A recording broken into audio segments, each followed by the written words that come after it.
Do karatê ao tatame olímpico, a fascinante e verdadeira história do taekwondo. O mito de 2000 anos e a realidade do século XX. Feche os olhos e imagine o taekwondo. Você vê chutes giratórios velozes como um relâmpago e a disciplina de antigos guerreiros coreanos. Esta imagem, cultivada ao longo de décadas, é uma das obras de ficção mais bem-sucedidas da história. A narrativa popular evoca a elite de guerreiros Hwarang, do reino de Silla, pintando o taekwondo como uma arte marcial milenar. Essa é a visão tradicionalista, uma história poderosa e inspiradora. No entanto, a evidência histórica e acadêmica contam uma história diferente, mais complexa e, em última análise, mais impressionante. A visão revisionista, que é agora o consenso entre os historiadores, revela que o taekwondo, como o conhecemos hoje, não é uma relíquia do passado, mas uma notável criação do século XX. Esta é a jornada factual de como o taekwondo foi forjado a partir de raízes estrangeiras, transformado por intrigas políticas e reinventado para se tornar não apenas um símbolo de orgulho nacional coreano, mas também um esporte olímpico praticado em todo o mundo. As sementes da mudança, a Coreia no pós-guerra e a influência inegável do karatê. O cenário é a Coreia de 1945, recém-libertada de 36 anos de um brutal domínio colonial japonês. Com o fim da ocupação, uma nova era de identidade nacional começou a florescer, e nesse contexto surgiram as primeiras escolas de artes marciais, conhecidas como Kwans. O fato mais crítico e inegável sobre as origens do taekwondo é este. Os fundadores desses Kwans eram coreanos que haviam treinado o karatê japonês, principalmente o estilo Shotokan, durante seus estudos universitários no Japão. A prova documental é irrefutável, encontrada não apenas nas biografias dos fundadores, mas também na análise técnica de suas artes. As primeiras formas, Hyung, ensinadas eram cópias diretas dos katas do karatê. Entre os pioneiros mais importantes estavam Lee Won-kook, do Chunbo Kwan, considerado o fundador do primeiro Kwan moderno, treinou o Shotokan diretamente com seu fundador, o okinawano Gishin Funakoshi, obtendo o terceiro dan. Ro Byung-jik, do Songmu Kwan, assim como Lee, foi aluno de Funakoshi no Japão, onde obteve o seu primeiro dan em Shotokan. Choi Hong-gi, do Odo Kwan, frequentemente chamado de o pai do taekwondo, obteve a faixa preta de segundo dan em Shotokan enquanto estudava no Japão. Outros fundadores importantes como Yoon Byung-in, do Changmu Kwan, e Chun Sang-sup, do Jido Kwan, também tinham formação extensiva em karatê japonês, reforçando a universalidade dessa base partilhada. A arte ensinada nesses primeiros dojangs era, na sua essência, karatê Shotokan. Para evitar o uso de um termo japonês numa nação com forte sentimento anti-japonês, os mestres adotaram nomes como Tang-sudo, Tang-sudo e Kong-sudo, Kong-sudo. Essa não foi uma escolha aleatória. Eram as leituras coreanas literais dos termos japoneses para karatê. Tang-sudo, o caminho da mão tang ou chinesa, era o termo antigo de Okinawa, enquanto Kong-sudo, o caminho da mão vazia, era o termo japonês moderno. Essa base de karatê era indiscutível, mas para que a arte florescesse em solo coreano, ela precisava de uma nova identidade, uma que a libertasse de seu passado colonial. A busca por uma identidade coreana. O nascimento do nome Taekwondo. O momento decisivo ocorreu em 1955. Um comitê formado por líderes dos Kwans, historiadores e oficiais do governo reuniu-se com o objetivo de unificar as diversas escolas sob um único nome que soasse distintamente coreano. Foi o general Choi Hong-gi quem desempenhou o papel central, propondo o nome Taekwondo. Essa escolha foi uma jogada de mestre estratégica e cultural.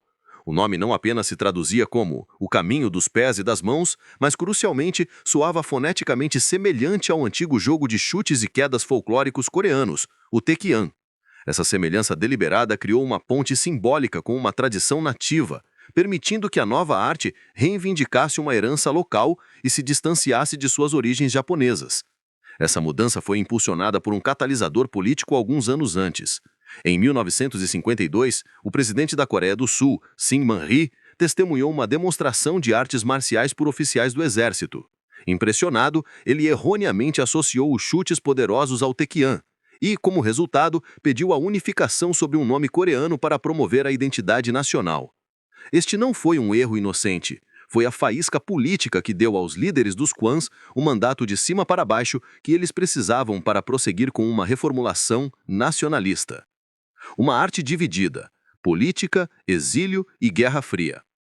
A unificação inicial sob o nome Taekwondo foi frágil e logo se desfez em uma batalha de alto risco pela alma e controle de um símbolo nacional durante a Guerra Fria. O general Choi Hong-gi, uma figura ambiciosa, fundou a International Taekwondo Federation em 1966 para disseminar sua visão da arte globalmente. No entanto, suas tentativas de expandir a influência da ITF, incluindo o contato com a Coreia do Norte, a colocaram em rota de colisão com o governo militar e anticomunista do presidente Park Chung-hee.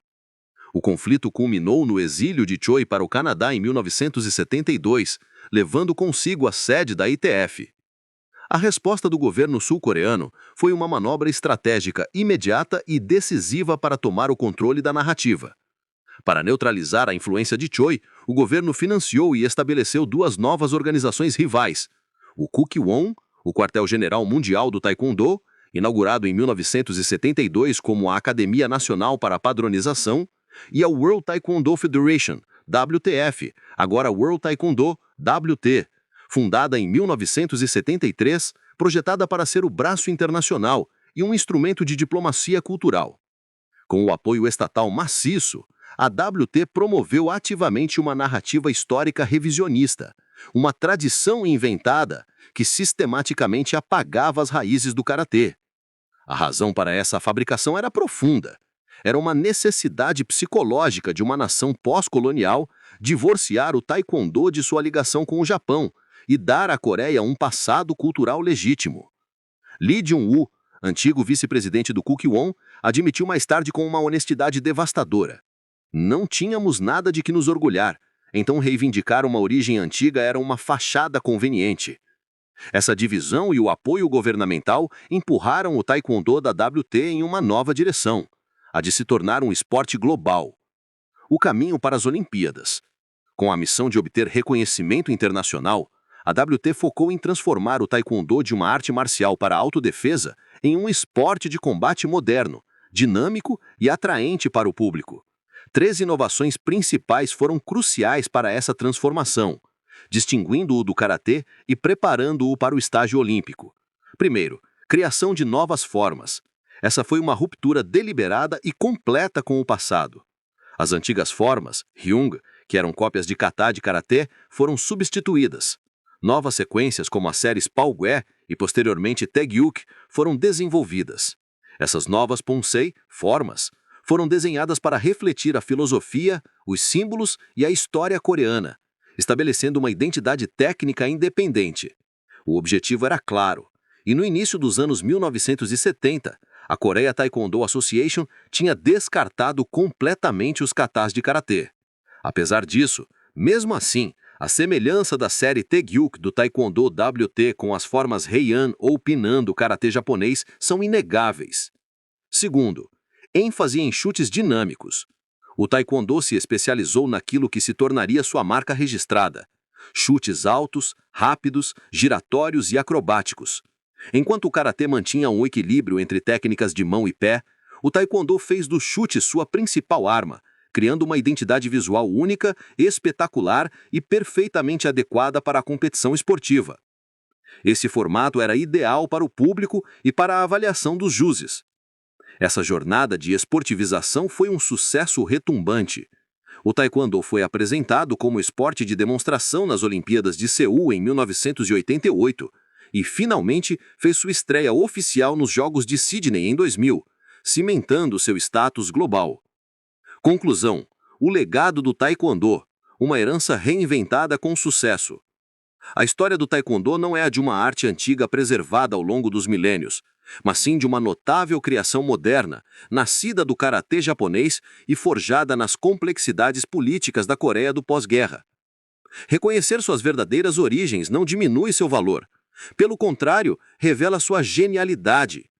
A verdadeira magia por trás do Taekwondo não está na sua antiguidade mítica, mas sim no seu processo de coreanização, uma aula magistral em construção de nação e branding cultural. Foi uma transformação deliberada e incrivelmente bem-sucedida que infundiu uma arte marcial estrangeira com uma identidade técnica, filosófica e cultural distintamente coreana. A ironia final é que o sucesso global do Taekwondo é um resultado direto da sua reinvenção moderna e politicamente motivada, não de sua história antiga fabricada. Hoje, o Taekwondo é um fenômeno global praticado por milhões de pessoas, um esporte olímpico em destaque e um dos mais poderosos símbolos da resiliência, inovação e identidade da Coreia do Sul moderna. É o legado de uma herança não apenas herdada, mas brilhantemente reinventada.